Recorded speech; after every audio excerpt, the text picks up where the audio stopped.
Physics से ज्यादा powerful automobile engineering हो गई है। You cannot assume that, na, कि automobile engineering is a bigger tradition than physics itself. Plastic surgery is the mother of biology. Sounds weird, है ना? Market economics is the mother of economics in general. No. So if public administration becomes the mother of political science, it's a paradox. It's a contradiction. They were, because they had already adopted system approach. उधर एक revolution चला था science का. So sociology was experimenting with mathematical models, system models, input output. Psychology was experimenting with science. मतलब हमसे ज्यादा psychology वाले, वो सबसे ज्यादा एब्स्ट्रैक्ट रहते होंगे, साइकोलॉजी के पास साइंटिफिक मॉडल्स थे. And this whole system approach came out. What was the system approach? When you study biology, अपनी बायो की कोई किताब याद करिए, you see different naked bodies, but not naked in this sense. Nervous system, reproductive system, endocrine system, circulatory system, excretory system. मेरे school में जब reproductive system की क्लास हुई, लड़कों को भगा दिया गया, सिर्फ लड़कियों को पढ़ाया गया. हम this would not give good results, but teacher ने बोला कि लड़के पहले ही पढ़ चुके हैं, उनको इनफैक्ट थोड़ा लेसनिंग ऑफ नॉलेज की जरूरत है. हम लोग हंसते हुए बाहर निकल गए. आज भी हम लोग हंसी रहे, ठीक है. So we had different studies. There is one human body, but we studied it as different systems. This is the system approach. So when we try to understand politics, there are different systems at work. जब आप राजनीति को पढ़ने की कोशिश कर रहे हो, समझने की कोशिश कर रहे हो, तो इंडिया में क्या है, कई सिस्टम्स ओवरलैप्ड है. Economic system, cultural system, social system, religious system, सब इंटरलैप्ड है. राजनीति मम्मी के हाथ की बनी हुई सादी रोटी नहीं है, वो एक बड़ा कॉम्प्लिकेटेड बर्गर है. टमाटर भी है, खीरा भी है, चीज भी है, चिकन भी है, या वेज पैटी जो भी चाहिए आपको, ब्रेड भी है, सॉस भी है. एंड इट मैटर्स कि कौन पहले आता है. It's a complicated thing to understand. So philosophical approach and historical approach were rebuked. Eastern बोलते ही हैं कि ये फिलोसफी और ये हिस्ट्री वाले, ये स्पेसिफिकली जिम्मेदार है डिक्लाइन ऑफ पॉलिटिकल थ्योरी के लिए. आयरॉनिकली ईस्टर्न और उनका बिहेवियरल अप्रोच खुद जिम्मेदार बनने वाला था सेकंड डिक्लाइन के लिए. क्यों? क्योंकि एक तरफ जीरो साइंस था, फिर ये ऑब्सेस हो गए साइंस से. साइंस ही साइंस, डेटा ही डेटा, मॉडल ही मॉडल. इनफैक्ट पॉलिटिकल साइंस का दूसरा डिक्लाइन क्यों आया? Because we got obsessed with observing electoral behaviour.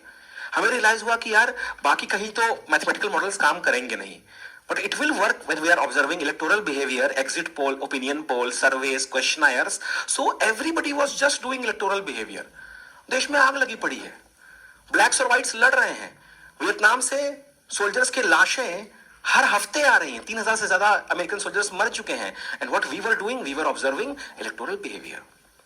We went to Africa, decolonization, casteism, tribalism, race issues. What did we focus on? Electoral behavior. We came to India, religion, caste, gender, crime, corruption. What did we observe? Electoral behavior. Wherever we went, we chose topics which could fit in surveys. आपने college में ये 420 जरूर की होगी. Research topic चुना ही ऐसा जिसपे already research है, या जिसको आपको पता है कि आप प्रूव कर सकते हैं. जब मेरा बोर्ड का एग्जाम हुआ था केमिस्ट्री का, मैं एक नंबर का आवारा आदमी था, ठीक है. तब तक नहीं पढ़ता था तो जिंदगी खतरे में न पड़ जाए. I was very good in studies, but I was always with ruffians. तो दुष्ट किस्म के लोग होते थे ना. तो मेरे दोस्त बोलते भी थे, गुलाम मूवी में, have you seen Ghulam movie Aamir Khan की? उसमें आमिर खान का जो बड़ा भाई रहता है, he is a very decent man, but he is the accountant of a goonda. So I used to be the good guy जो सारे बाकी दुष्टों को पास करवाता था. मेरे टीचर्स बोलते थे कि तुम्हारे अंदर इतना पोटेंशियल है, why can't you choose better friends? हम कि मैम यही हैं, I will give my life for them. Those donkeys are with me even till today. नहीं छोड़ के गए. But what was my point? मैं ये बात कहां से शुरू कर रहा था? So क्या नहीं, उससे पहले मैं क्या कह रहा था? Where did I go with that example? Vietnam.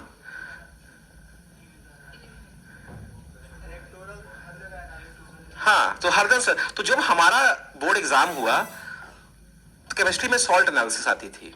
ये कौन सा सॉल्ट निकला है? मैंने कोई पढ़ाई लिखाई नहीं की थी, मुझे पता था मेरा सॉल्ट कॉपर ही निकलेगा.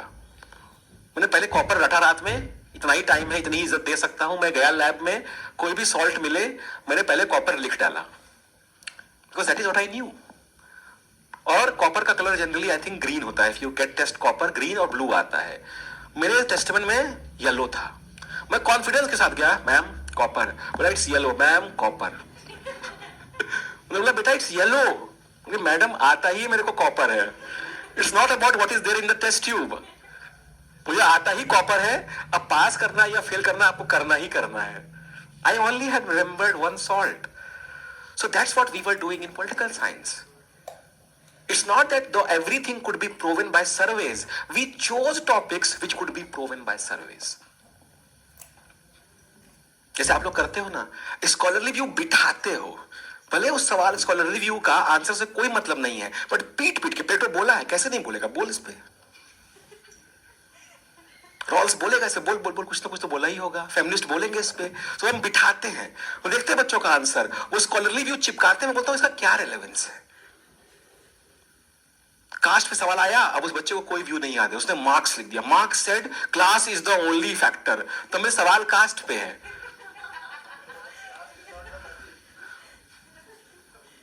सो we did research for the sake of researching. अभी समझ रहे हो, पीएचडी जमा करनी है, एमफिल जमा करनी है, तो करो रिसर्च फर्जी। That led to the decline of political theory again, because we got obsessed with science, we got obsessed with data, we got obsessed with empiricism. अगर ये गलत है कि कोई रियल सोल्यूशन डिस्कशन से आता ही नहीं है, तो ये भी तो गलत है कि आप किसी भी चीज पर सवाल ही नहीं उठा रहे हो। Your job is not to simply explain, explain and explain. Sometimes you must question how it can be improved. What can be the solution? जो कि बाद में ईस्टर्न खुद अपनी, ईस्टर्न इतने महान आदमी थे कि पहले उन्होंने हिस्टोरिकल अप्रोच वालों और फिलोसफिकल अप्रोच वालों को दम भर गाली दी, फिर बिहेवियरलिज्म लेकर आए, focus on behaviour of the individual. But behaviour को कैसे आप मेजर करोगे? अच्छा है, बुरा है, ऐसा तो नहीं हो सकता। क्वांटिफाइबल करना पड़ेगा ना। अगर हर डेटा ऐसा है कि आपको वहां देख के वहां रहे होते तो ही समझ में आएगा, तो फिर फायदा क्या? I can not be at every place at the same time. Some things I have to read in such a manner कि आपकी रिपोर्ट इतनी प्रिसाइज हो कि जो आपने मेंशन किया कि भाई ये धरना हुआ, ये प्रदर्शन हुआ, ये बवाल हुआ, जैसा आपने लिखा, when I read it I get the exact idea as you experienced it. आपकी रिपोर्ट, आपका रिसर्च इतना सही हो कि मैं वहां नहीं भी हूं तो मुझे वो चीज समझ में आ गई। That accuracy should be there. So we went for that kind of approach. But the problem was we got too scientific. We got too technical. We deliberately ignored those topics which cannot be solved by using empirical approach, by using science, by using data. अब आपको समझ में आ रहा है कि क्यों बार बार electoral behaviour पे सवाल जा रहा था? क्यों? क्योंकि इलेक्टोरल बिहेवियर ऐसा टॉपिक है जहां पे सर्वे, क्वेश्चनायर, ओएमआर शीट भरवाई जा सकती है। आप क्या एक सर्वे कर सकते हो what justice means to people? Can you create a survey, questionnaire of what justice means to people? अगर आप लोगों को 20 चॉइस भी दोगे, लोग बोलेंगे मेरे को 21वां कॉलम चाहिए, मेरा कुछ अलग वेरिएशन है। Science and maths have a limited utility when you go to challenge some fundamental questions. What does it mean to be a woman? Can you represent this data in an Excel sheet? No. Science is useful, but to a limited extent. So that led to the second decline of political theory, over reliance on science. Ironically, अब हम दोबारा Ivory tower के अंदर थे। पहला Ivory tower philosophy का था, धुएं का। ये वाला जो आइवरी टावर है, ये प्रोसेसर्स और डायग्राम्स और चार्ट्स और डेटा का था। समाज की ज्वलंत प्रॉब्लम्स का, बर्निंग इश्यूज का आंसर हमारे पास अभी भी नहीं था। पहले हम हिस्ट्री ऑफ फिलॉसफी में इतना चले जा चुके थे कि वी हैड बिकम इररिलेवेंट। अब हम data interpretation, statistics, maths, models, systems, इसमें इतना घुस चुके हैं कि हमारे पास कोई आंसर नहीं है। तो वही बात हुई ना कि अबे इतना भी ठीक नहीं करना था, ओवर करेक्शन। कई बार बोलते हैं ना दोस्त को, भाई गाड़ी साइड ले, साइड ले, इतना साइड लेता है गाड़ी उस तरफ चली जाती है, गड्ढे सड़क ही छोड़ देती है। ये मेरे साथ अक्सर होता है कि एक बार मैं बेड के दाएं तरफ गिर जाता हूं तो मैं लेफ्ट साइड खिसक खिसक के सोने लगता हूं, और वो डर एक समय में मैं लेफ्ट साइड गिरता हूं धड़ाम से। फिर मैं तो over the time I am like a son, मैं बेड पे धीरे धीरे रेंग रहा होता हूं। एक बार इधर गिरा, फिर अब दूसरी तरफ मूवमेंट शुरू हुआ, फिर उधर खिसका, लाइक अर्थ। इसीलिए थोड़ा ये डैमेज भी हो गया है। ये ओवर करेक्शन, दूध का जला छाछ भी फूक फूक के पीने लगा, फ्रिज के अंदर मुंह डाल के फूक रहा है वो। पहले नो साइंटिफिक, अब full scientific, both ways you are not relevant. Then comes the correction, post behaviouralism, कि भैया इतना भी साइंस नहीं करना है, मॉडरेशन में। So what does Easton tell us? Easton says कि behaviouralism has 8 attributes, so does post behaviouralism, it has 7 attributes. वो भी मैं आपको लिखवाऊंगा, जनरल कहानी में एक बार में बता रहा हूं। So in post behaviouralism he concludes कि you have to be scientific, you have to be empirical, you have to use models, that I am not denying. Post behavioralism is not a negation, not a contradiction, not a rejection of behavioralism. It's an improvement. How it is an improvement? Continue with your science. Just make the research credible and relevant. और इसका क्या था? उन्होंने एक बहुत simple सा narrative उठाया। उन्होंने बोला कि आप जो भी रिसर्च कर रहे हो उसका एक क्रेडो ऑफ रेलेवेंस होना चाहिए। What does credo of relevance means? It simply means that whatever research you are doing, it should have some relevance to what the society is experiencing at that point of time. Credo of relevance, क्या हो गया? And it should give some action-oriented advice. आपको जितना scientific होना है अपने political research में होइए, मगर उस रिसर्च के बियॉन्ड आपके पास एक जवाब तो होना चाहिए कि समाज में जो चल रहा है उसका क्या उत्तर है। अच्छा, ये आप लोग की शक्ल काफी मिलती है, आपकी और आपकी, ट्विंस है ना तुम लोग। ये मुझे पहली बार रियलाइज हुआ अभी। मैं बहुत देर तक इंटरनली प्रोसेस कर रहा था कि बाप रे बाप, सोचो this is how lost in my thought. मुझे ये अभी रियलाइज हुआ कि देयर आर 2 ऑफ यू। नहीं यार, ऐसा नहीं हो सकता। हाँ, तो मुझसे कोई ना एक आज ही आया है। मेरे दिमाग में चल रहा है पीछे कि ये बच्चा इधर भी बैठा हुआ है, उधर भी बैठा हुआ है। Maybe I am too much into philosophy. मैंने अपने आप को 2-3 सेकंड तक रोका कि नहीं, क्या मैट्रिक्स में कुछ, there is some error in the matrix, because see I don't see you guys as closely. मुझे आपकी पर्सनैलिटीज याद है, नाम नहीं याद है। सो ऑनलाइन बच्चों को समझ नहीं आ रहा कि क्या बात हो रही है। 2 जुड़वा बच्चे क्लास में बैठे हुए हैं और मैं बहुत देर से ये सवाल पूछ रहा हूं कि कल रात को तो नॉर्मली खाया था, कुछ पिया भी नहीं, ऐसा क्यों? सुबह भी सोबर ही था। This is in my teaching experience, पहली बार मैंने एक्सपीरियंस किया है। क्योंकि आप लोग, you guys are too alike. मतलब अगर आप लोग साथ साथ बैठे हो, मैं नहीं पकड़ पाऊंगा। मतलब मेरा जो वो होता है, कुछ लोग हैं वो हम शक्ल लोगों को पहचान लेते हैं, मैं नहीं पकड़ पाता। मैं उतना सोफिस्टिकेटेड नहीं हूं इस मामले में। Wow, you learn something new every day. वही मैं कहूं कि इधर बवाल, मतलब वो उधर, मुझे कैसे रियलाइजेशन हुआ, इन्होंने सवाल पूछा, मैंने जवाब दिया, फिर मैंने उधर देखा तो वो सीरियल आ रहे थे कि ये कब हुआ इतनी जल्दी। And I kept on teaching. कि हाँ ठीक है, some paranormal thing is happening, let's continue teaching. But at some point my mind said कि no. फिर मैंने इन दोनों लोगों को साथ में देखा, हम कि no, या तो I am hungover from some drink which I never knew when I consumed. हाँ, tell you how. Good. So credo of relevance, coming back, credo of relevance. Whatever research you do, whether you want to include science and whatever measure you want to include science, it should be relevant to the society, plus it should tell the society what to do.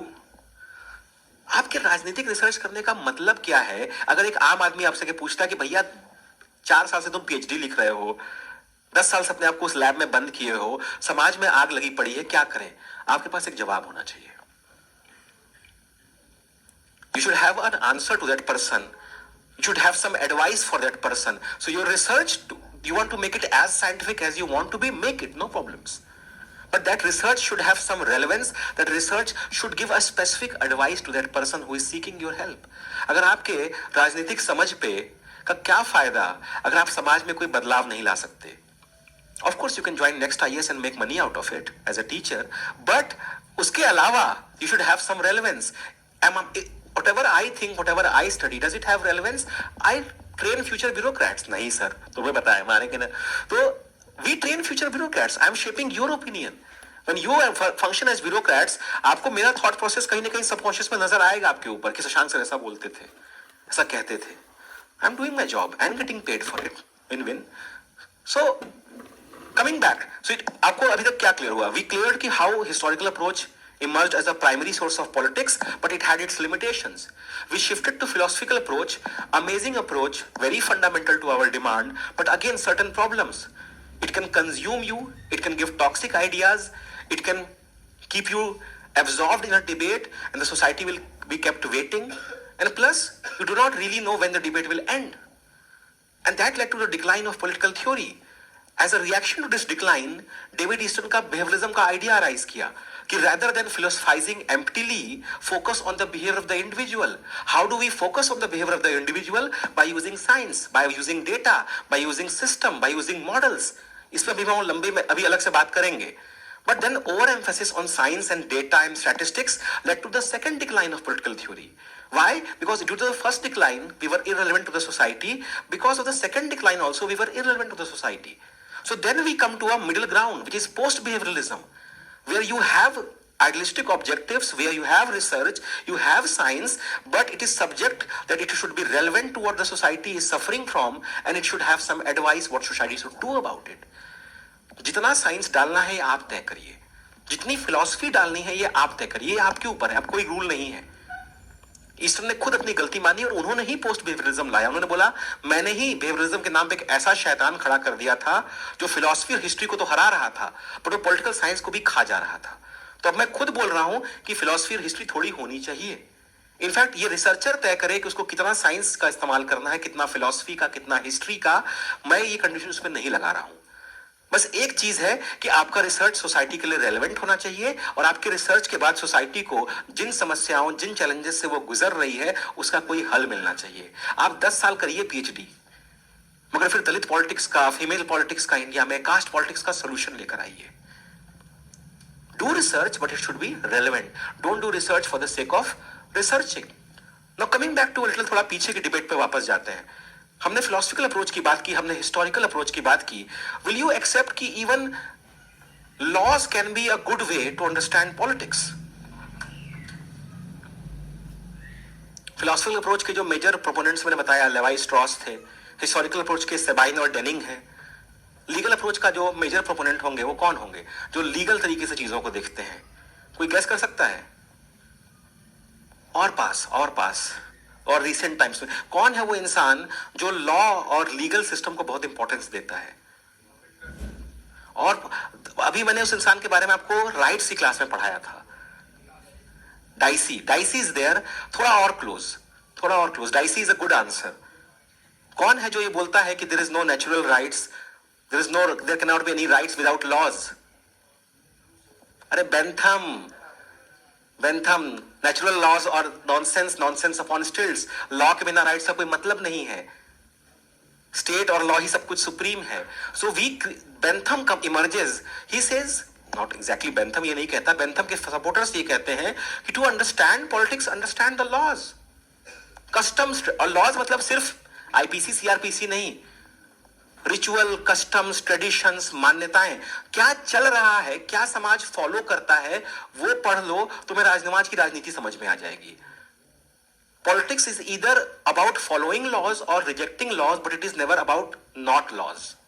अब ये चोचला समझिए कि राजनीति जो हमारी है, suspension of MPs, was the law followed और not? Abuse of MPs, was the law followed और not? Mimicry of vice president, law followed or not? WFI president election, law followed or not? तो हर बार हम यही पूछते हैं ना कि क्या ये लॉ को फॉलो कर रहा है. लॉ मतलब क्लॉजेस नहीं, the spirit of justice, the legal mechanism. So can laws be a good source to understand politics? हो सकता है, one of the sources. But would you say कि if your understanding of politics is entirely shaped just by law, you have a good understanding? No. Best example, जो law है वो जरूरी नहीं कि अच्छी politics है. It was legal that women would not be allowed to vote. It was legal to have slaves. The most cherished constitution in the world, the American Constitution, life, liberty and pursuit of happiness. Locke के जो last term है property, उसको Jefferson और जो constitution makers हैं, they substituted with pursuit of happiness. Property कहना भद्दा लगता है. life, liberty or pursuit of happiness, which you may read as property, because बिना संपत्ति के खुशी हो सकती है क्या? बताइए। अरे डिपेंड्स तो ये तो हरी चटनी है, ये तो हर खाने के साथ चली जाएगी। आपके लिए क्या प्रॉपर्टी के बिना खुशी हो सकती है? कितने लोगों को लगता है? ये देखो, गया तेल लेने गया एथिक्स का पेपर, संपत्ति के लिए ही तो पढ़ रहे हैं। ये भी नहीं कि संपत्ति के लिए कंपटीशन दे रहे हैं, पढ़ भी संपत्ति के लिए ही रहे हैं। अपने रूममेट से पैसा तो नहीं मांग लेती, मैंने सुबह से 8 घंटे पढ़ाई की, चल 500 रुपए दे। संपत्ति के लिए ही पढ़ रहे हैं। उस लॉजिक से तो भाई मेरे पास एक सीएनजी गाड़ी है, मेरा चलो एक घर भी है रह रहा हूं, मेरा अपना नहीं है, बट फिर भी मेरे पास जिंदगी की बेसिक जरूरतें पूरी हो गई हैं, तो फिर मैं बोलूं बाय बाय, देख लो अपने से। आई कैन से कि हाँ ठीक है, don't pay me, take the refund, my job is done. हो speak for yourself, my desires have ended like 2 months ago. अब the problem I am is like I have no desire now, किसी चीज की इच्छा ही नहीं हो रही है मेरी। अरे मेरे पे फोकस नहीं करने का पॉइंट ये है कि legal laws, legal mechanism, limited utility. Hitler passed a law to take away the property of Jews. Was it the right thing to do? बोलिए। Hitler passed a proper law to take away the citizenship of Jews. It's law, you should follow it. अभी तो बहुत आराम से आप लोग सिर हिला सकते हैं कि ये गलत था, उस समय आप मानते। लॉ पास तो हुआ था ना। सती प्रथा को हमें बैन करना पड़ा, अदरवाइज वो एक अलाउड प्रैक्टिस थी। आप ये समझ रहे हैं? या अब आपने सिर नहीं ढका है तो आपको सजाए मौत हो जा रही है। कितने कितने लॉ इज, यस लॉ, अब ये बोलिए, law is the voice of majority. So when I make law as the base on which I base my understanding of politics, there are good laws, accept, I concede कि there are good laws, but as Saket said कि law is the opinion of majority mostly, so when you base your understanding of politics on laws, are you not actually accepting कि my understanding of politics is what the understanding of majority is?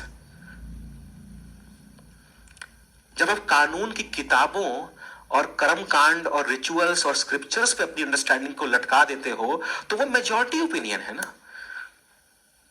For example, Rigved does not represent what all Indians thought at that point of time. Probably what majority of the Indians or those who were allowed to write such books, they thought. What we read in Islamic literature, what we read in Christian literature, all of that is not gospel truth. It is the dominant view of what people felt at that point of time. अगर आज हमारी सभ्यता मिट जाए और हमारी किताबें खोजी जाएं तो पाया जाएगा कि हम सारे कट्टर धार्मिक हैं, बट असली में हम नहीं है ना। What books existed in a society at a particular point of time cannot be understood as how the society functions. अगर हमारी संविधान किताब निकाल के देखा जाए, supposedly Indian civilization gets wiped out and they discover Lakshmikant. So do we live like that? No. But Lakshmikant जो पढ़ेगा, जो डिस्कवर करेगा, he will conclude ऐसा ही करता था ये लोग, गजब बोर था। What we know about Mohenjo-daro is not reality, is reality based on what we have gathered.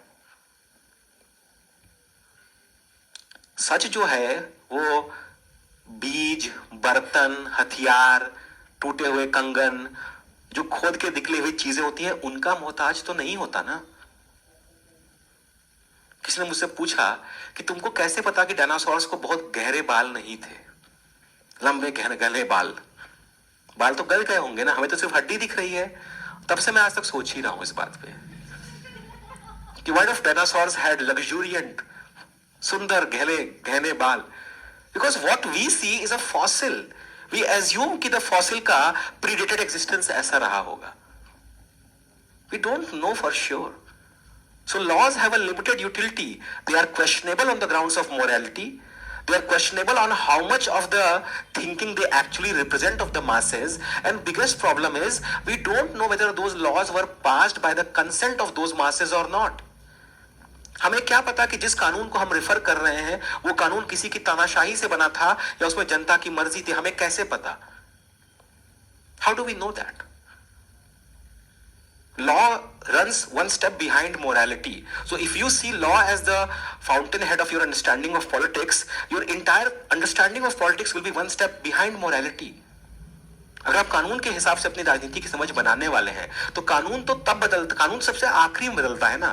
पहले प्रोटेस्ट होता है, डिमांड होती है, डिबेट होता है, रोना धोना होता है, लाठी चार्ज होता है, बहस होती है, सरकारें बदलती हैं, तब जाके कानून बदलता है. तो आप तो शादी में आखिरी मोमेंट में जब पहुंचे, जब खाली डेजर्ट बचा है और आपने कंक्लूड किया इस शादी में खाली डेजर्ट बचा था. आप शादी में आखिरी में पहुंचे, खाली गुलाब जामुन बचा हुआ था और आप घर जाके बोल रहे हैं क्या वाहियात शादी में गया था, सबको खाली गुलाब जामुन खिलाया उन्होंने. अरे आप लेट पहुंचे थे, चिकन खत्म हो चुका था, रोटी नान सब खत्म हो चुका था, आपके लिए सिर्फ गुलाब जामुन बचा हुआ था. इसका मतलब ये तो नहीं कि उस शादी में सिर्फ गुलाब जामुन ही दिया जा रहा था. That's two different things. चमक रहा है? मजा आ रहा है कि नहीं? तुम लोग आ रहा है ना मजा, है ना? टू आर वेरी क्विक टू जज. कल तक आईपीसी सीआरपीसी गॉस्पेल ट्रूथ था, आज बीजेपी ने लॉज बदल दिए. अब क्या हुआ? कल तक जो फैसले लिए गए वो गलत है? नहीं. But that's the limitation with the legal approach. It gives you a sense of direction, but that direction is heavily subjective, heavily filtered, heavily limited, and it pushes you to take a step back from morality. अगर आपको कानून की जरूरत पड़ रही है ये बताने के लिए जनता को कि भाई एक विधवा हुई है औरत, उसको पटक के जबरदस्ती जिंदा मत जलाओ. At some point of time this would be a discussion. जब सती प्रथा एबॉलिश हुई तो there was actually criticism from Indian quarters, some of the Indian quarters. Some said कि this is tampering with our customs. हमके so in the name of protection of customs, you are okay with burning a human alive just because his partner, so-called husband, which is again a product of a social construct called marriage, has died. तो दूसरा इंसान मरा तो मैं भी मर जाऊं. ऐसे देखो ना, मेरी जिंदगी इस बात पर टिकी हुई कि मेरा पति मर ना जाए, क्योंकि वो गया तो मैं तो गई. तो पत्नी आपसे प्यार करती है, आपसे खाना पूछ रही है, आपको दवा दे रही है, आपको पता नहीं वो अपनी जिंदगी बचा रही है. अबे तुम मर मत जाना भाई, तुम टंगे तो मैं मुफ्त की टंग जाऊंगी. तो बीवी पति के सामने आके गोली खा लेती है. सावित्री, प्रोबेबली सावित्री जो यमराज से लड़ रही है, मेरा पति वापस करो. क्यों? क्योंकि पति वापस नहीं करोगे तो मैं भी आ रही हूं. So laws have a limited utility. Then we go to the fourth source, institutions, or boring. Look at the institutions and you will understand politics. What institutions we are talking about? Executive, legislative, judiciary, courts, panchayati raj, SEBI, TRAI, National Green Tribunal. ये सबसे easy argument है. Do you think that somebody who has a good idea of how institutions and bodies work can actually describe politics? क्या हमारी सारी राजनीति north block, south block और संसद भवन के बीच में होती है? नहीं. ये तो मुझे बताने की भी जरूरत नहीं है कि पॉलिटिक्स की अंडरस्टैंडिंग इंस्टीट्यूशन से नहीं आ सकती. A lot of people believed कि this is how politics is to be studied, but this is not a true or valid opinion. Grassroots politics, social movements, revolutions, rebellions, हड़ताल, lockout, चक्का जाम, नक्सल movement, politics which happens within the four walls of the house, domestic violence, marital rape, child abuse. These things you will not see in institutions. Institutions क्या है? वो rigid cold entities हैं. While I concede कि if you say कि politics happens entirely outside of institutions, even that is wrong. Bharat की राजनीति को ले लीजिए. भारत की राजनीति में कोई भी डिबेट संसद भवन या जुडिशरी या पंचायती राज या फेडरल इंस्टीट्यूशंस के बिना नहीं हो सकती है, मगर डिबेट यहीं तक लिमिटेड नहीं है. So institutionalism, just like legal, philosophical and historical approach, has a limited contribution. It is not the only agent to explain politics. In fact, most of the politics which is relevant to masses invariably is likely to happen outside institutions. जो सत्ता में है उनके लिए relevant राजनीति offices, buildings और floors पे होती है, बट जो सत्ता में आना चाहते हैं उनसे जुड़ी हुई राजनीति अक्सर इन संस्थानों के बाहर होती है। राजनीति की डिबेट अगर आपको संसद भवन में नहीं दिख रही है तो आपको जंतर मंतर जाना पड़ेगा। अगर आपको दिल्ली सचिवालय में घुटन महसूस हो रही है तो आपको रामलीला मैदान जाना पड़ेगा। अगर आपको डिबेट समझनी है कॉलोनियलिज्म और स्टेट मॉडल की डेवलपमेंट की तो आपको हसदेव या आर्य फॉरेस्ट जाना पड़ेगा। अगर आपको इन्वायरमेंटल मूवमेंट्स इंडिया में समझने हैं तो आपको किस विश्नोई कम्युनिटी से या उत्तराखंड में जहां चिपको मूवमेंट हुआ वहां जाके लोगों से बात करनी पड़ेगी, पूछना पड़ेगा उस दिन क्या हुआ था। You have to understand Naxalism, go to Naxalbari, go to areas which are the fountainhead. When we talk about JNU and go to JNU na एक बार, go and meet students there, go and meet professors there, talk to them. Are you anti-national? तो पहले बोले कि तुम अंदर कैसे आए 6 साल बाद ये पूछने के लिए, but once they get over their shock, अरे they will tell you, no, we are not. है ना? हम तो मान लेते हैं ना, गवार एंकर चिल्ला रहा है टीवी पे तो सच ही होगा। पापा मम्मी बोलेंगे कि वहां मत बैठ, कुर्सी पे अभी भी पेंट हुआ है, आप बैठ के देखोगे। बट एंकर बोलेगा तो हम तुरंत मान लेते, अरे सही बोल रहा होगा, सूट वूट पहना है, कैमरा पर है तो सच ही होगा। Of course, why not? So institutions have give us a very limited idea. So these four, the legal approach, the philosophical approach, the historical approach and the institutional approach, they were considered the traditional approaches. इन चारों के subject areas different हैं, but one thing you realise, all four of them are more on speculation analysis, they have less to do with science, data and statistics. इन चारों approaches को ही traditional approach कहा गया। और ये चारों अप्रोच ही क्योंकि नॉर्म सेट करने पे ज्यादा focus, they were more focused on setting the norms, they had less to do with what was actually happening. तो जैसा साकेत कहता है कि they were more idealist in their approach, और आइडलिस्ट थे, चीजों को एक्सप्लेन करने में लगे हुए थे, ये भी एक्सप्लेन करते थे बट अपने लेंस से। So philosophical approach will see everything from the point of view of philosophy. Let's take an example of parliamentary suspension. Philosophical approach will say कि the question is not about suspension, the question is about democratic accountability, वो कहां तक जानी चाहिए। जो legal approach है वो ये बोलेगा कि आरपीए और रूल्स ऑफ कंडक्ट और प्रोसीजर ऑफ बिजनेस वो देखो, वहां से डिबेट सेटल होगी। हिस्टोरिकल अप्रोच बोलेगा पहले भी तो ऐसा हुआ है या पहले ऐसा नहीं हुआ है, वहां से तय करो। बचा कौन? इंस्टीट्यूशनल अप्रोच कि संसद भवन की गरिमा और ये वो दिस दैट, वो उस एंगल से देखेगा। बट ये चारों तरीके लिमिटेड हैं, आपको शायद चारों पढ़ना पड़ेगा, तब आपका ओपिनियन बनेगा कि भाई ये सही है या गलत है। थोड़ा इंस्टीट्यूशन का नैरेटिव समझो कि हाउ हाउस फंक्शंस, थोड़ा हाउस की हिस्ट्री देखो, थोड़ा हाउस कैसे फंक्शन करता है उसकी फिलॉसफी भी देखो, और थोड़ा हाउस के रूल्स भी देखो। ये चारों की जिसको समझ होगी वो आपको बढ़िया बता पाएगा ना। आप मेरे ऊपर क्यों भरोसा करते हो कि संसद भवन में जो हो पाया मैं अच्छा बता पाऊंगा? क्यों? मुझे रूल पोजीशन पता है, मुझे उसकी थोड़ी हिस्ट्री पता है, मुझे उसकी फिलॉसफी भी समझ में आती है क्योंकि मैंने हॉब्स, लॉक, रूसो पढ़ रखा है, और मैं उसको एज ए इंस्टीट्यूशन भी जानता हूं। You pay the teacher, why?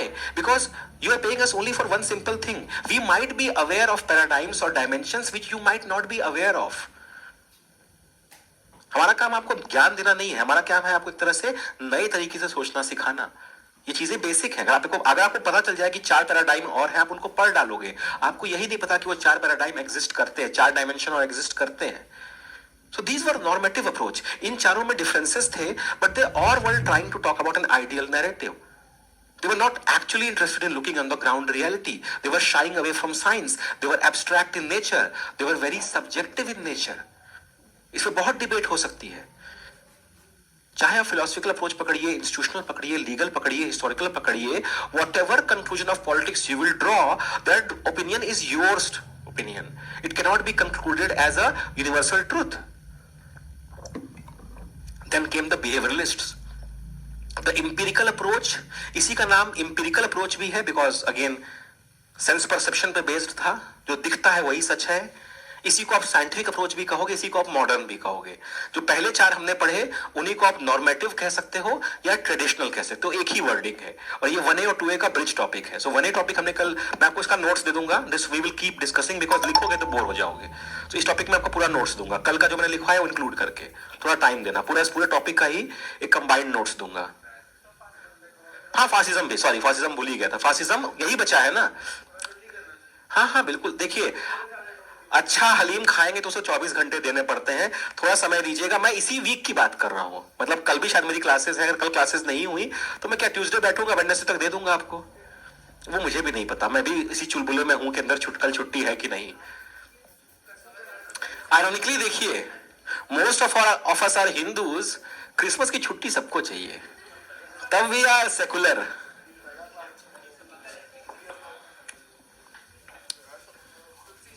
किसी ने लिखा है Vivek Bindra motivates whole nation and at home beats his wife.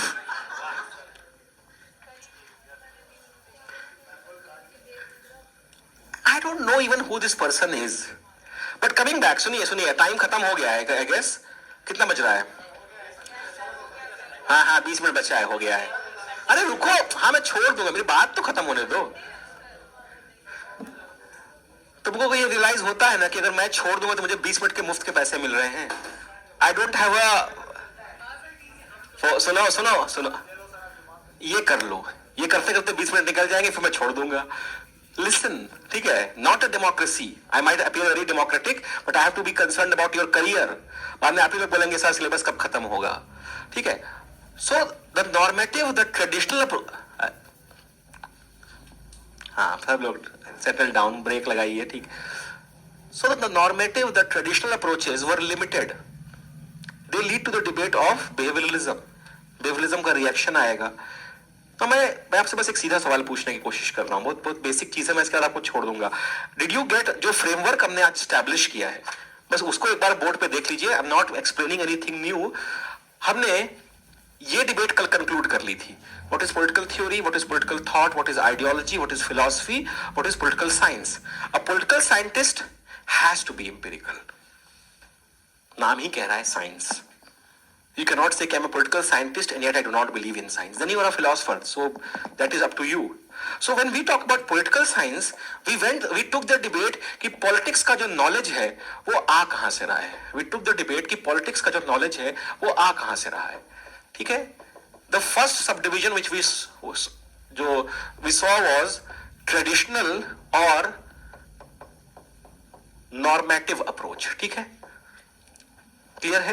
इसके अंदर 4 सब डिवीजन थे। सबसे पहला था लीगल, इंस्टीट्यूशनल, किसी भी ऑर्डर में कह सकते हैं, फिलोसफिकल एंड हिस्टोरिकल। हमने एक पासिंग डिस्कशन किया कि इसके लिमिटेशंस की वजह से क्या हुआ, decline of political theory, over reliance on philosophy, over reliance on normativism, first decline of political theory. उसके रिएक्शन के तौर पे emerges behavioralism. बट इसका जो excessive reliance on science, data, mathematical models था, that leads to the second decline of political theory. That leads to second decline of political theory, and that leads to emergence of post behavioralism, which Easton himself says, क्योंकि Easton ने ही behavioralism लाया और Easton ने ही post behavioralism लाया, तो Easton himself says कि post behavioralism is not a negation, it is an improvement of behavioralism. हम science को रोल बैक नहीं कर रहे हैं, साइंस जितनी जरूरत हो उतना इस्तेमाल करिए, जितनी फिलॉसफी चाहिए उतना इस्तेमाल करिए। कल जब हम वापस मिलेंगे तो हम बिहेवियरिज्म के जो 8 एट्रीब्यूट्स हैं और पोस्ट बिहेवियरिज्म के जो 7 एट्रीब्यूट्स हैं ये अलग से देखेंगे। मैं आज नहीं छेड़ रहा हूं, बट ये याद रखिएगा। बट पोस्ट बिहेवियरिज्म के बाद जब ये डिबेट फाइनली सेटल हो गई कि कितना साइंस लगाना है, वो टॉपिक ऑफ रिसर्च तय करेगा, तो we have come to a conclusion.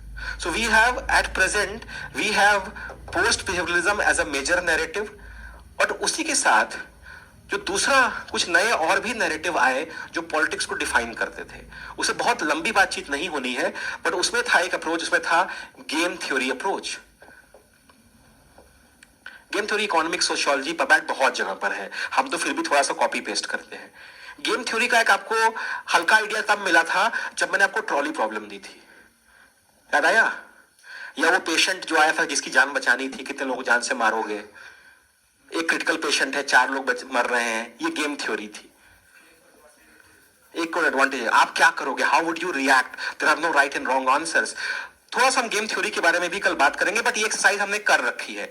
ये put you into a hypothetical scientific situation and see your responses, है ना। आप एक डॉक्टर हो, एक पेशेंट आया है एकदम मरने के कगार पे, पर उसके सारे ऑर्गन चल रहे हैं। इधर 10 पेशेंट हैं और उन सबको एक एक स्पेसिफिक ऑर्गन चाहिए। आप इस वाले को एनेस्थीसिया देके मार के 10 जान बचाओगे कि नहीं बचाओगे? This is game theory. How will you react?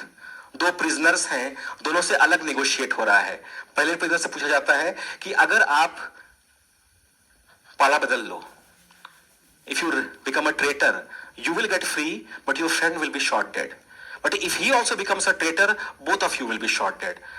But if both of you do not become a traitor, you will be set free. But आप एक दूसरे से बात नहीं कर सकते हो, क्या करोगे? अरे मतलब ये तो आपका चॉइस है, दोनों मर जाते हैं। Why so pessimistic? So these are the situations कि how do we negotiate? So game theory इसी चीज का example था. We were trying to understand politics by putting you into a completely artificial condition which prima facie will not have any reaction or relation with modern politics, but actually वो एक concept को clarify कर रहा है। इसके अंदर एक और लॉजिक आया कि सामने वाले से आपको अपनी 10 डिमांड्स फुलफिल करवानी है, आप 20 डिमांड मारो उसके ऊपर। वो 10 डिमांड को काटेगा, उसको लगेगा कि वो नेगोशिएशन लीड कर रहा है, बट एक्चुअली में आप उसको वही ले आए जब वहां उसको लाना चाहते थे। एक मीम नहीं है, तू यहां आया नहीं है, तुझे यहां बुलाया गया है। That's the point. How do you play around with your rivals? Game theory, not very dominant in politics, but still we have to study. Then another approach came, which was cybernetics. ये ऐसे approach थे जो science के जोश में इस era में आ रहे थे। ये कुछ साल रहेंगे, फिर फिजल आउट हो जाएंगे। Cybernetics saw politics as informatics. हम लोग रिसीवर ऑफ इंफॉर्मेशन है, there are external factors, stimuli, we react, we receive communication, उसमें कुछ गार्बेज भी मिक्स्ड होता है। हम नेता की स्पीच सुनते हैं, हम कितना इन्फ्लुएंस होते हैं। So cybernetics sees you like an IT equipment. Input, output, transmission, receiver, language, garbage, modulation, इस तरह के टर्म्स का इस्तेमाल किया जाने लगा। ऑब्वियस सी बात है कि ये बहुत लंबा नहीं चला ये नैरेटिव, बट इसने पॉलिटिक्स के कुछ चीजों को एक्सप्लेन किया। बट जैसे ये थर्ड वर्ल्ड या सोशल फैक्टर्स में डाला गया, ये मॉडल फेल हो गया। बट ये मॉडल एग्जिस्ट करता है, आपको पता होना चाहिए। मॉडर्न अप्रोच कहते हैं ना कि मॉडर्न अप्रोच में क्या आता है, बच्चे बिहेवियरलिज्म, पोस्ट बिहेवियर लिख के आ जाते हैं। नहीं, आपको बिहेवियरलिज्म, इसके अंदर क्या क्या मॉडर्न अप्रोचेस में, just a second, modern approaches के अंदर क्या क्या आता है, यहां से वो लिस्टिंग शुरू हो रही है। इसके अंदर बिहेवियरलिज्म आता है, पोस्ट बिहेवियरलिज्म आता है, गेम थ्योरी आती है, साइबरनेटिक्स आता है, और लास्ट जो सबसे इंपॉर्टेंट मॉडल, जो कि एक्चुअली आपको बहुत डिटेल में पढ़ना है, वो आता है सिस्टम्स अप्रोच। सिस्टम्स अप्रोच, अरे लिखो ना भाई, ठीक है। सिस्टम्स अप्रोच के अंदर जब आप घुसेंगे तो 3 मॉडल आपको पढ़ने हैं। एक तो मॉर्टन कपलान का यूनिवर्सल मॉडल है, वो 2A की तरफ बाद में पढ़ेंगे। अभी फिलहाल आपके सामने 2 बहुत बोरिंग मॉडल आएंगे। उसमें सबसे पहला मॉडल जो है, 2 ही मॉडल आते हैं और इस पे यूपीएससी सीधा सवाल पूछता है। जब इस पे सवाल क्वेश्चन आएगा तो कोई देखिए, इन सब चीजों में ना कोई चैलेंज नहीं है। सीधा क्वेश्चन आएगा, डिस्कस ट्रेडिशनल अप्रोच या discuss any of these sub approaches. सीधा सवाल, discuss what is decline of political theory, what is second decline of political theory. इसमें कोई ट्विस्ट नहीं है। ये सारे टॉपिक, जितने कीवर्ड दिख रहे हैं, अपने अपने क्वेश्चन है। जो नोट्स आपको मिलेगा वो एकदम रट्टा मारो नोट्स होगा, रटो उल्टो कॉपी पेस्ट करो, कुछ दिमाग नहीं लगाना है। इसलिए मैं कह रहा हूं, ना आपको लिखना है क्लास में और ना ही समझना तो है, तो सुनना है। सुनिए, रटिए, उड़ल दीजिए। ये बहुत चैलेंजिंग इलाके नहीं है। ये जस्टिस, लिबर्टी, इक्वालिटी नहीं है कि आपको सोचना पड़ेगा कि क्या लिखूं। पता बनाया, पका पकाया आंसर लिखना है। उसी की लास्ट कड़ी है, 2 मॉडल आएंगे आपके। पहला मॉडल होगा जो ईस्टर्न का खुद है, इनपुट आउटपुट मॉडल, एंड दूसरा मॉडल जो आपको देखना होगा वो होगा स्ट्रक्चरल फंक्शनल मॉडल। खूबसूरत मॉडल है, बट हर खूबसूरत चीज परफेक्ट नहीं होती, तो ये परफेक्ट भी नहीं है। अब देखो, एक आखिरी चीज जो आप क्लास, हाँ, पबैड अपना ही बच्चा है। पबैड को औकात थोड़ी ना हम लोग से बोले कि नहीं, हम ये सब हमारा ही है, पब्लिक एडमिनिस्ट्रेशन। सो स्टेट क्राफ्ट है क्या, हमने स्टेट बनाया, वो स्टेट चला रहे हैं। Automobile engineer, physics,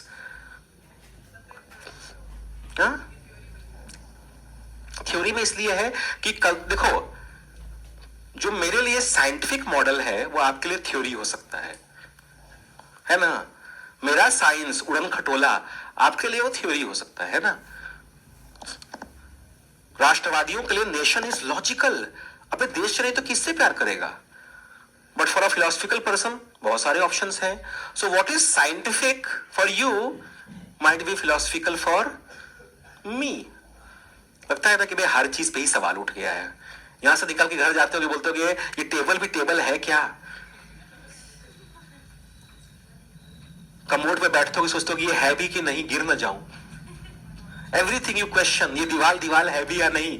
so we study two models. अब एक चीज और ध्यान देखिए, the last thing which I want to mention before you can go off to see the legacy of David Easton. इस पूरी चीजों में डेविड ईस्टन की लेगेसी देखिए। The first decline of political theory, ये बात ईस्टन कर रहे हैं। He brings this out, he brings out behaviouralism. He realizes कि behavioralism is a overcorrection. So he talks about second decline of political theory. ये भी Easton. और फिर पोस्ट बिहेवियरिज्म कौन ला रहा है? ये भी ईस्टन। ठीक है, और इसके बाद बिहेवियरलिज्म, पोस्ट बिहेवियरिज्म तो मैंने बता ही दिया। इनपुट आउटपुट मॉडल भी कौन ला रहा है? Easton. In fact structural functional model will be an enhanced variant of input output model. Engine वही सेम है। You cannot understand this model if you have not understood this model. So structural functional model का भी ideological father कौन है? Easton. In fact topic 1A और 2A जो है वो ईस्टन की ही लेगेसी है। सो अगली क्लास में जब हम आएंगे, हम बिहेवियरलिज्म, पोस्ट बिहेवियरलिज्म जिसकी जर्नी हमने कर ली है, इसको अलग से कहते हैं ना प्रीक्वल। प्रीक्वल में जाएंगे इन दोनों किरदारों के स्पिन ऑफ सीरीज। हम बिहेवियरलिज्म, पोस्ट बिहेवियरलिज्म खत्म करेंगे, उसके बाद हम सीधा जाएंगे इनपुट और output model, structural functional model. और यहां पे एक तरह से आपका 1A और 2A का जो ब्रिज एरिया है, यानी ये वो एरिया से, याद रखिएगा ये मैंने आपको क्यों बनाया है। ये चीज आपको 1A पेपर 1 में भी आ सकती है, पेपर 2 में भी आ सकती है, ध्यान रखिएगा। ये नो मैंस लैंड, ये तैयार करते समय इसको स्किप मत कीजिएगा। ये मेरा कोर टॉपिक है, यही से मैंने अपना पढ़ाना शुरू किया था। ट्यूशन ने मुझे यही टॉपिक सबसे पहले दिया था कि तू अगर ये अच्छा पढ़ा सकता है तो तू अच्छा पढ़ा सकता है, because this is the most basic stale रद्दी सड़ा हुआ टॉपिक। ये मेरा टेस्टिंग ग्राउंड था। इसके बाद आजकल तो खूब उड़ रहे हैं हवा में। ये पहले पढ़ाए थे हम। आज इस क्लास में नींद नहीं आई थी ना। ये अच्छे से अच्छे टीचर की क्लास में नींद आती है। ये हरक्यूलियन चैलेंज है, ये आखिरी चैलेंज होता है टीचर के लिए, ये पढ़ाना। तो अगर आज आप जिंदा हैं, मैं ऑलरेडी अच्छा कर रहा हूं, बहुत खुश हूं आज मैं। सुनो, अरे जाने वाले से पहले ये माइंड मैप खींच लीजिए, 1A 2A का कॉमन है। इसके बाद जब हम जाएंगे तो हम वापस थ्योरीज पे जाएंगे, जहां पे Fukuyama, clash of civilisation, Huntington, ये लोग आएंगे, यानी अनदर मॉडल्स। यानी यहां तक जो है यूपीएससी ने कहा है कि आपको पढ़ना है। इसके अलावा 5-6 थ्योरीज और हैं, बस 2 सेकंड में आपको ले रहा हूं ताकि मैं आपको फ्रेम दे दूं। जो एक्स्ट्रा कंटेंट है, जो कि बाजीराम या मैम पढ़ा रही है और आपको भी पढ़ना पड़ेगा, उसमें जो एक्स्ट्रा मॉडल्स हैं उनका नाम, और ये भी एक माइंड मैप फोटो खींच लीजिए, और कुछ नहीं करना है, फिर से तुरंत जाइएगा। इसमें आएगा सबसे पहले आपका पॉलिटिकल डेवलपमेंट अप्रोच। ये पॉलिटिक्स को डेवलपमेंट के एंगल से देख रहा है। Political modernisation approach, political culture approach, हम क्यों राजनीति में इंटरेस्ट लेते हैं और क्यों नहीं लेते हैं, end of history Francis Fukuyama, और उसका जुड़ा हुआ भाई end of ideology Daniel Bell और पूरा ग्रुप, और finally clash of civilisation theory Huntington. इस्लाम और क्रिश्चियनिटी जब तक एक दूसरे को खत्म नहीं कर देंगे वो नहीं मानेंगे। हिंदुइज्म डिसाइड करेगा लड़ाई कौन जीतता है। तो ये हमारा एक्स्ट्रा कंटेंट है। इसके बाद we'll be into 2A, यानी international organisation, World Bank, UNO, IMF। So this will be my last journey with you as a philosopher teacher. उसके बाद मैं फिर रैशनैलिटी पे वापस आ जाऊंगा, साइंटिफिक बोरिंग वे। हाँ, ये आपका माइंड मैप है। ये 1A और 2A, ये दोनों चीजें, ये दोनों स्लाइड्स 1A 2A दोनों में आ सकती हैं, और आएंगी ही आएंगी। इसमें बिल्कुल दिमाग नहीं लगाना है, रेडीमेड आंसर्स बनाने हैं, कॉपी पेस्ट करना है, क्योंकि ये थोड़ा फ्रिंज टॉपिक्स हैं। यूपीएससी आपको कॉम्प्लिकेटेड सवाल नहीं देगा, फुल टॉस बॉल। हाँ, पहले ये अरे फोटो खींचो। अच्छा ऐसा है, मैं छोड़ के जा रहा हूं, तुम लोग आगे ये कर लेना, ठीक है? फोटो खींच लो, ठीक है? चलिए, that's the end of class from my side. कल का मुझे नहीं पता, जो होगा देखा जाएगा। और अगर क्लास है तो प्लीज मुझे गाली मत दीजिएगा, मुझे भी उसी टेलीग्राम ग्रुप से पता चलता है। I am in that sense exactly equal to you. ये नहीं शशांक सर घटिया आदमी बुला लिए, मैं ग्रेटर नोएडा से आ रहा हूं, मैं आपसे ज्यादा खुश नहीं होऊंगा। So whatever is the instruction we will follow, ठीक है? चलिए।